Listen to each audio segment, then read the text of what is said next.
Hi, Captain Steve for BoatTEST.com, and in this video we're going to conduct a sea trial and performance evaluation of an all-new yacht from Riviera Yachts, the 78 Motor Yacht.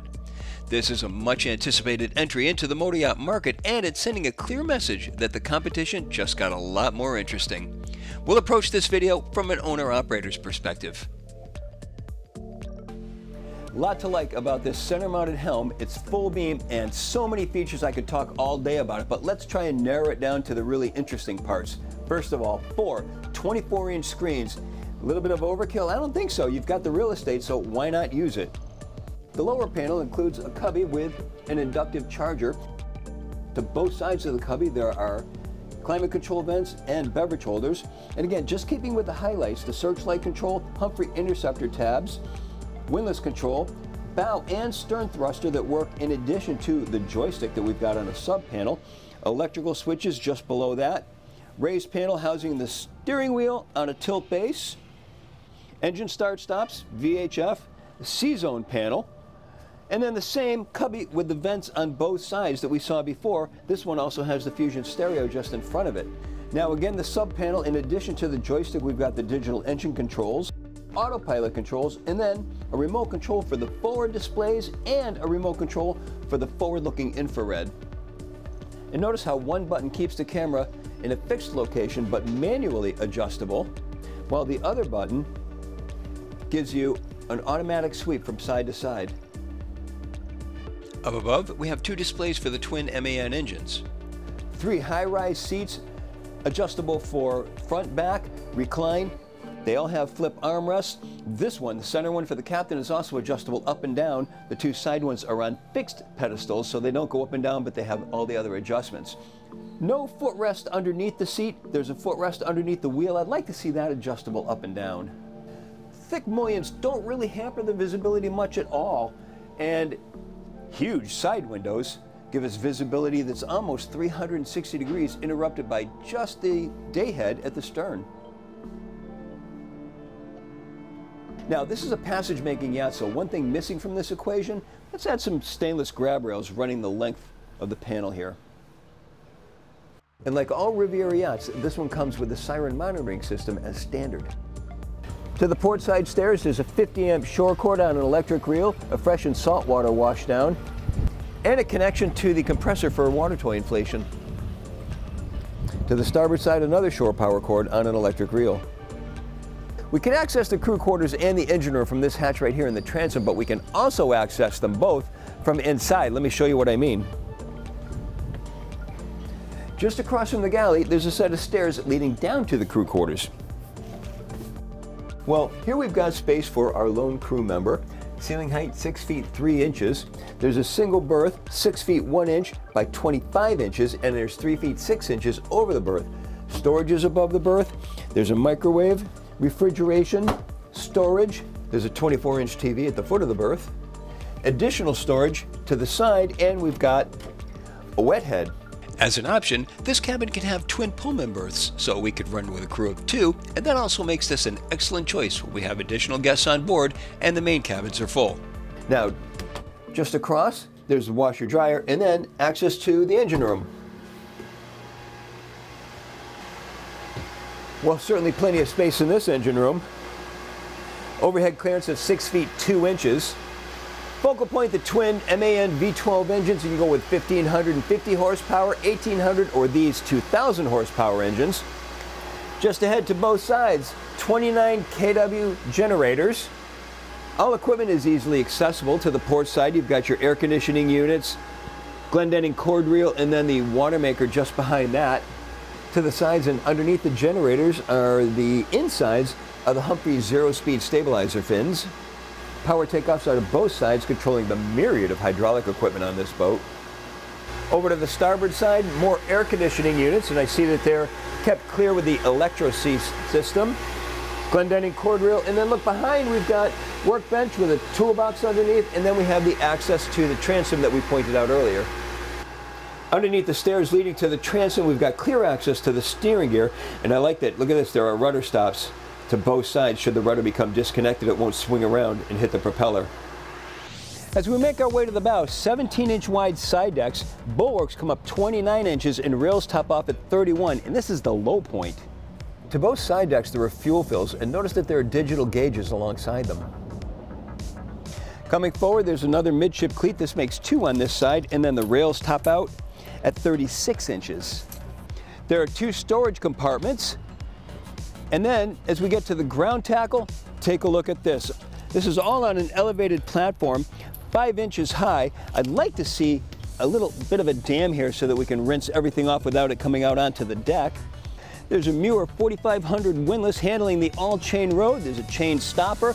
This all leads out to a roller that's recessed into the bow. Stainless steel swivel on the Ultra anchor. We're looking at an 80 kilogram or 176 pound anchor. There's room for another one going across the top so we can have a 2 anchor setup. Cleats to both sides with heavy duty chafing gear just forward of that. Hatches to both sides give us access to the road locker, and then there's a ladder going down this compartment so we can use it for storage, remarkably deep storage as a matter of fact.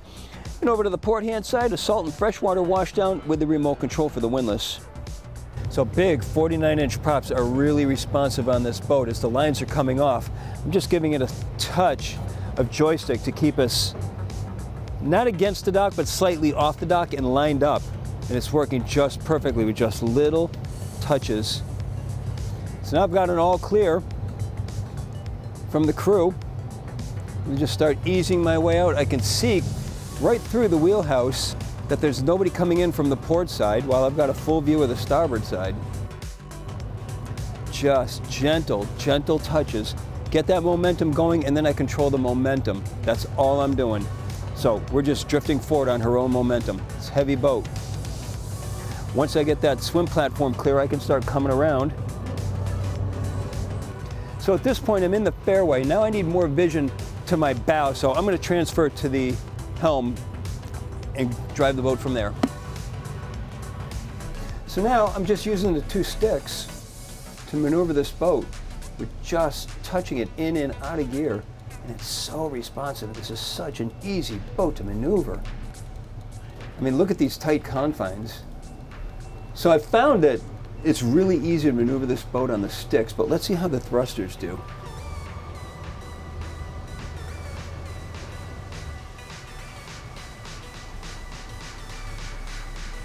Another thing I like is when I take the controls from the helm, I've got a rear camera, so I've got a good view of the stern even when I'm at this forward position. It's just so much to like about this boat. Now that we're away from the dock and I don't need to hear the crew yelling at me anymore, I'll bring up this starboard window. The Riviera 78 Motor Yacht has a length overall of 81 feet 5 inches, a beam of 19 feet 8 inches, and a draft of 6 feet 3 inches. With an empty weight of 140,434 pounds, 75% fuel, and 3 people on board, we had an estimated test weight of 154,855 pounds. With the twin 2,000 horsepower MAN V12 engines turning 40 by 49.5 props and run up to 2,300 RPM, our speed topped out at 32.8 knots.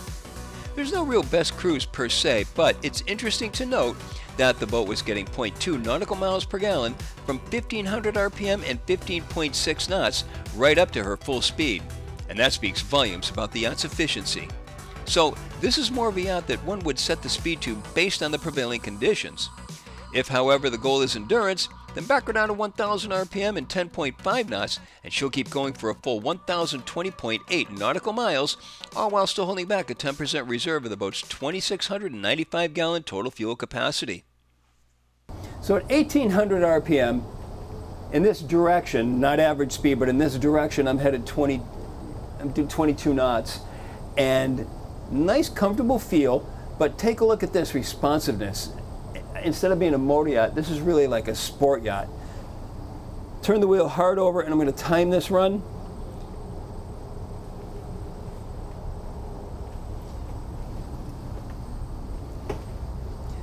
She banks into the turn and then levels out as her weight takes over. So we're making a nice level turn, and we're 180 degrees in exactly 30 seconds.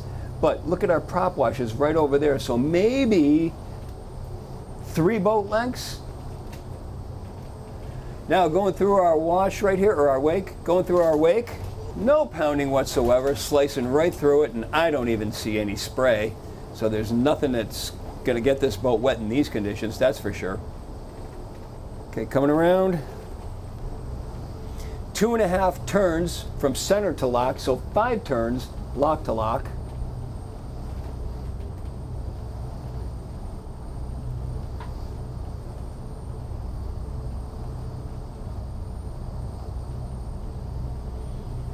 That seemed like a lot less than 30 seconds right there. Now what I am noticing is there's about a 5-7 degree bow height attitude in her natural cruise, which means that it's a good thing that the swim platform, which extends so far behind this boat, is able to elevate up out of the wash. So I got to end up over in this fairway here, which means I've got to come into this channel and then back along this big sport fish here and then come in. So what I'm going to do is just pull ahead of Riviera's 6000 right here. Another pretty boat of theirs. And once I come square up with this entrance, I'll move to the stern controls, back us all the way down. Okay, let's move back. Come on along.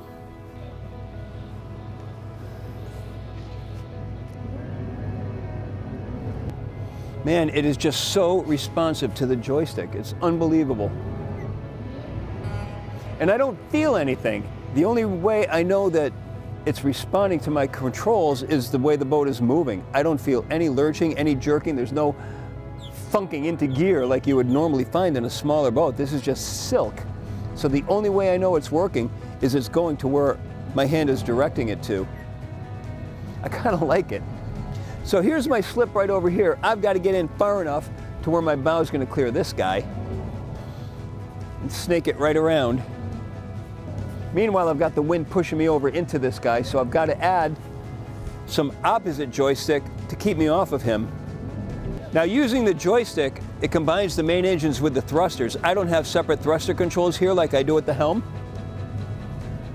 So when I move the bow to one side, the stern goes to the other.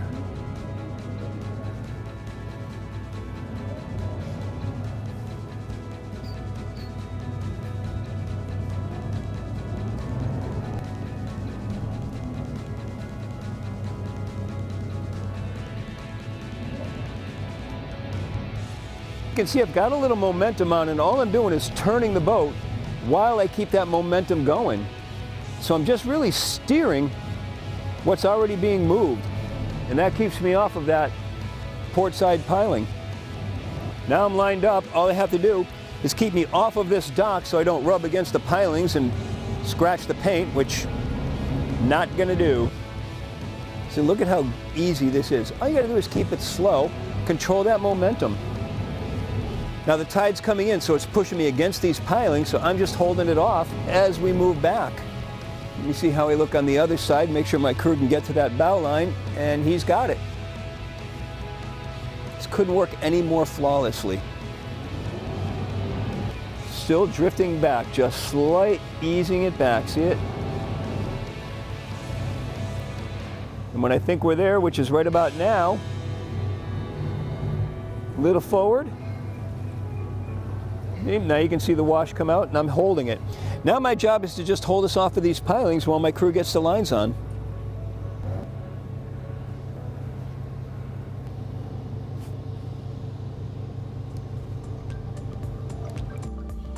Her excellent handling left no surprises, as it's right in line with the handling that has come to define the brand.